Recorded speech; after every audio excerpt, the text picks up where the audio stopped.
Iyo saha n'igice niyo gufasha abana n'ababyeyi kubera ko nk'uko mwabibonye kuzamura ireme, ngira ngo nicyo cya mbere kibanza mu bijyanye no kuzamura ireme.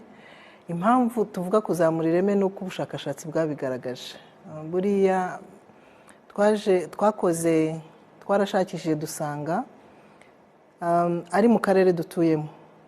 Turebye muri East Africa nitwe twari dufite gutangira kare, nka Uganda na Tanzania batangiraga saa 2 bakageza saa 10, Kenya ndumva ariho bagezaga saa 10 n'igice.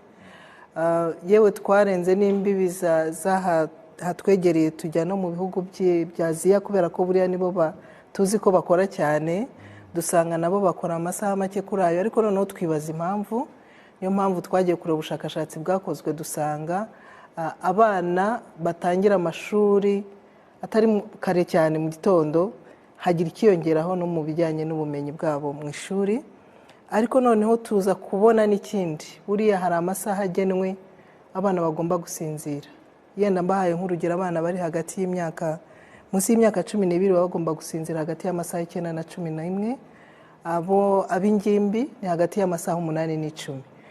Iyo warebaga rero kugira ngo batangire saa 1 n'igihe batahiraga basinziraga munsi y'amasaha 8. Ibyo nabyo bikagira ingaruka mu bijyanye n'imyigire yabo mu ishuri.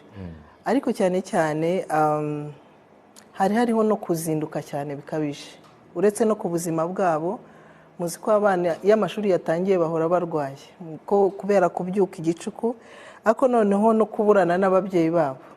Ari ababyeyi babatwaraga jugujugu cyangwa se bakabaha imodoka zikabajyana muri icyo gicuku.